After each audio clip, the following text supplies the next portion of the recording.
Hey, what's up? It's Finn again, and today we're going to be talking about one-star reviews of my favorite movies.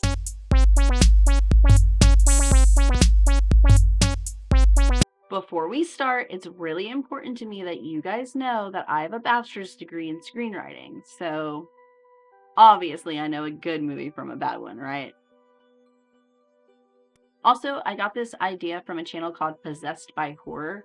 They make similar movie content to what I make, but all about spooky movies, and they did this idea first. So check out their video in the description below, and while you're at it, give them a like. Let's suffer together, shall we?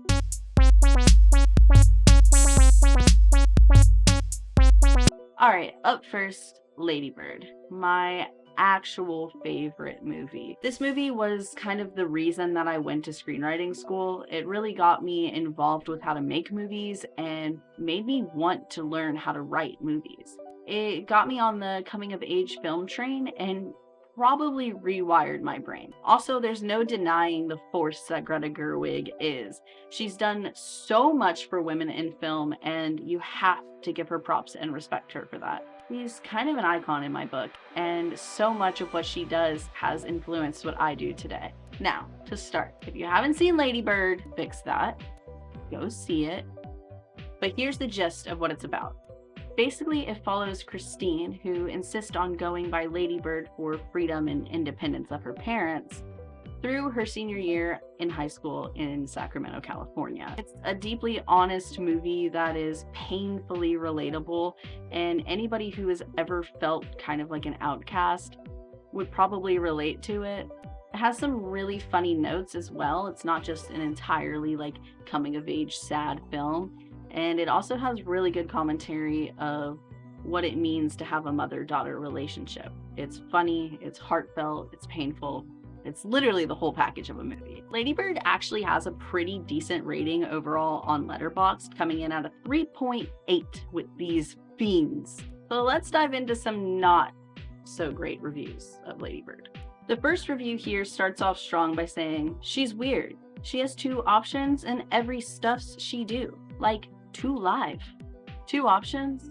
Really? Yeah, I wonder what it would be like to have 2 options, because none of us have ever had a choice in anything, right? Hello, welcome to restaurant. You will have burger. Ah, yes, I will take burger. Thank you. Fantastic news. I'll be right back." She is essentially juggling 2 different lives, the one she wants to have and the one that she's stuck with. Anyone who's ever had that fleeting feeling of wanting to run away from your hometown can kind of relate to her. It's honestly a pretty universal feeling to have as a teenager, but for some reason this reviewer says it makes her weird. Here's the second review. Another wacko loopy movie from Greta Gerwig, because that was an hour and 30 minutes of cringe. Oh, we're off to a great start here. First, why name yourself Lady Bird? Well, why name ourselves anything for that matter? Why is my name Finn? Why is your name Skater Browser? Guess we'll never know. He goes on to say, next, Christine is embarrassed about her poverty, but her family has a car, so it's shallow to highlight poverty this way. Right, because being poor is totally about having 0 possessions.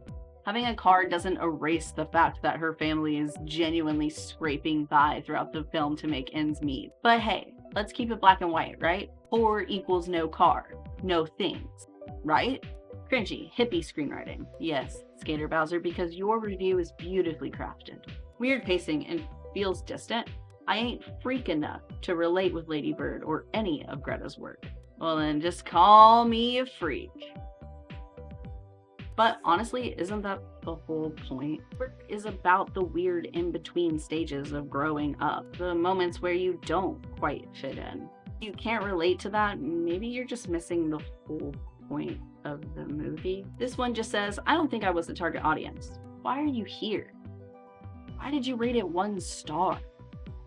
Are you okay? This next one says, I just wasted 94 minutes watching a semi-religious girl with dyed hair and mommy issues escape her childhood town. Only there was a way that you could have predicted what this movie would be about.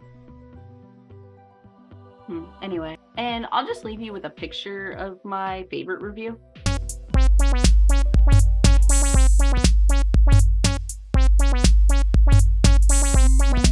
All right, the next movie that I love is actually genuinely pretty hated. In fact, on Letterboxd, it has a brutal rating of 2.9 stars. Back in 2009, though, it was one of my favorite movies. So naturally, I'm curious to see what these people on Letterboxd rated it 1 star for.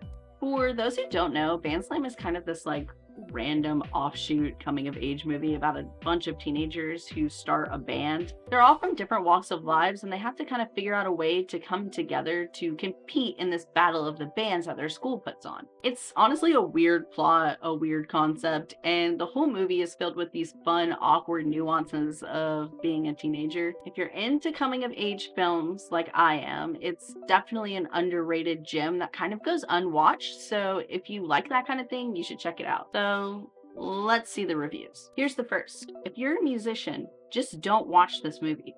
Trust me. The next review is actually insane. This movie does not get 1 star for quality. That's more like a 2.5 to a 3 at best. It gets 1 star from circumstance. Incredibly stupid circumstance.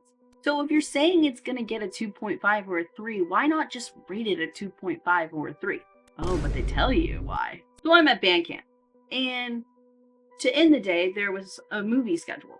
We had 3 options: Wall-E, The Iron Giant, and this shit. And since the majority wanted this because they hadn't seen it before, and we chose this over 2 movies rated 4.2, one of which is in the goddamn Criterion collection, it gets 1 star. Because fuck this movie, and fuck Circumstance. Whoa, hold up. First of all, I feel like Circumstance is the real villain here. Like, this movie is just some sort of innocent bystander to your weird Bandcamp democracy debacle. Can we talk about this weird Criterion collection flex that they put out there? Since when did the Criterion collection become the litmus test for all movies, right? Yes, the Criterion collection is important. And yes, if your movie is in the Criterion collection, it's more than likely a really good movie. But if it's not within that label, that doesn't make it a bad movie. And listen, in defense of Bandslam, some movies are meant to be stupid and fun. Not every movie needs to have some film thesis theory paper written about it. But hey, if choosing Bandslam over Wall-E is really the hill you want to die on at band camp, who am I to stop you? The next review says, I'm just confused as to why a random high school cheerleader in New Jersey has her own Wikipedia page, and it's just accepted. P.S. I'm writing this during the ending credits, and it's playing the most atrocious song I've ever heard. Okay, first of all, you're mad about Charlotte having her own Wikipedia page. Out of everything in this movie, that's what broke the suspension of disbelief for you? It's exaggerated on purpose. It's like, whoa, she's such a big deal, she has her own Wikipedia page. It's not supposed to feel realistic. It's like a hyper exaggeration of how we all would see that really popular girl in high school. This is a movie about teenagers, remember? Everything feels more dramatic when you're 17. That's what this is playing on. So yeah, in Bandslam, Charlotte has her own Wikipedia page. But you're meaning to tell me when you were in high school there wasn't the most popular kid with a Finsta with 1,200 followers on it? Same thing. Our next review has sort of a hot take. Total ripoff of Lemonade Mouth. 2 Manic Pixie Dream Girls. White mediocrity. Ska. Calling the 2 main character girls Manic Pixie Dream Girls is just so silly to me, especially because neither of them really are. Are we just out here calling every girl with a funny quirky hat a Manic Pixie Dream Girl? Because I don't know if I can get behind that. And listen, the white mediocrity thing, maybe you have me there. But after all, it was the 2000s. Mediocrity was just kind of the vibe back then. We were all just trying to survive that weird pop punk to ska pipeline, and maybe ska is the real villain here. Our next review.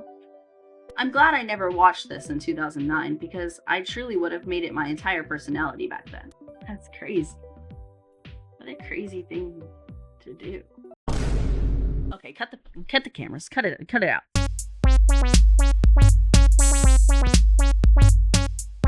The next movie we're going to talk about actually did pretty well on Letterboxd. It has a 4.2, and if you know anything about Letterboxd, you know that's basically everybody giving it a standing ovation.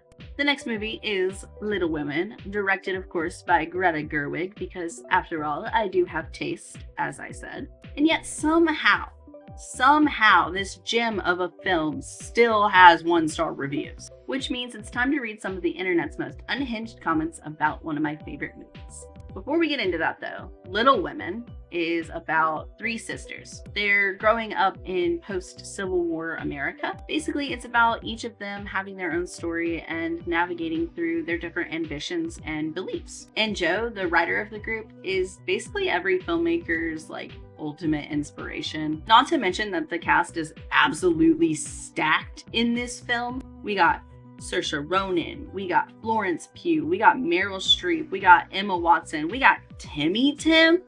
Do I need to go on? All right, let's read the first review. Honestly, I kind of feel bad for this person that left this review, and you'll see why. I watched this movie while laboring through some of the worst pain I've ever experienced due to a kidney stone. Seems like a really specific time in your life to pick up Little Women to watch for the first time, but please go on. Scene after scene of agony. Could be higher rating under normal circumstance, but if I have the liberty to rate something higher, perhaps the movie experience was so awesome, then I also have the liberty to rate something lower because my ureter was backed up in ungodly ways. Hands down the worst movie experience of my life. Please, dude, call somebody. This feels less like a Letterboxd review and more of a weird transcription from a really odd 911 call. And please, sir, if you haven't already, get some help with that. The next review says, as a woman, I say, if you like this movie, go fuck yourself. Let me explain. The whole movie is about a confused woman, and the guy is the good guy. I know a lot of people don't like Joe because of what she did to the boy, and he's just a man who was annoying. That's what I understood from the film. And from what I got from the comments of the film. They always portray the woman as confused. It's a silly movie disguised as a feminist story. Sorry. Firstly, calling Joe confused totally flattens the rich internal struggle that she's feeling throughout the movie. Joe's not confused. She's not unsure of who she is. She's just torn between her creative dreams, what society expects from women, and what she really wants, which is a deep connection with somebody. That's not confusion, everybody. That's being human. Now, about Laurie being the good guy. Laurie's charming, sure, but him being overly hurt when Joe says no, that doesn't make him some kind of victim or some kind of prize to be won. It's just a teenage boy dealing with rejection. And Joe choosing honesty over obligation to him, that's feminism, guys. Being true to yourself, even when it's hard or it might hurt somebody that you genuinely care about, it's kind of the whole point of the story. And this movie itself is actually kind of throwing shade at the silly woman trope we often see in disguised feminist movies. For example, Amy's speech about marriage being an economic deal, Meg choosing domestic life because she wants to. That's intentional. This movie lets every one of the sisters fulfill their dreams or their ambitions independently of each other. Hello. My camera and my light died in the middle of me talking about feminism, but I feel like we get the point, right? Feminism isn't a one-size-fits-all kind of deal. Some people seem to believe that if there's any emotion or romance within feminism, that it doesn't make it feminism. In my opinion, that just feels like a pretty narrow view. Little Women shows feminism through autonomy, ambition, art, and falling in love, all through women's eyes. It doesn't have to be an angry or radical stance.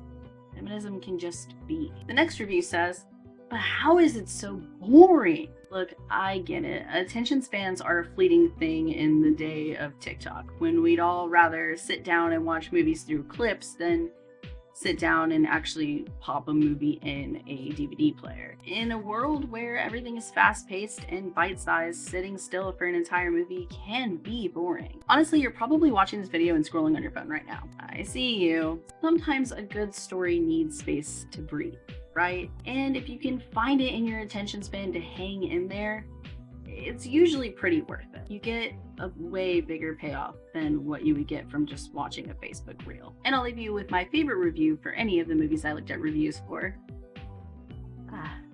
So much and so little, right? Alright, that's it for today's deep dive into some truly spectacular one-star reviews of some of my favorite movies. And remember, kids, movies don't all fit into one box. Sometimes a film's worth just comes from the way it makes you feel. It doesn't matter what anyone else rates it on the silliest critic website I've ever seen. It's about how it makes you feel. It's about how it inspires you, like Lady Bird inspired me. And hey, if a few people can't get the joke that's in the movie, or they don't understand the nuance that's happening, then that's on them, honestly. And that's okay. Some movies aren't for everybody, and not everyone's gonna like the same genre, the same actors, or even movies. However, I will keep defending all the movies that made me me for all of time. I don't really care if you hate Van Slam, because I love Twizzlers and putting the number 5 in my name. If you enjoyed the video, please feel free to leave a like, comment your favorite movie down below, and while you're down there, just drop or subscribe if you want to. It would really mean the world to me. Signing off, this has been Finn. Talk to you guys later.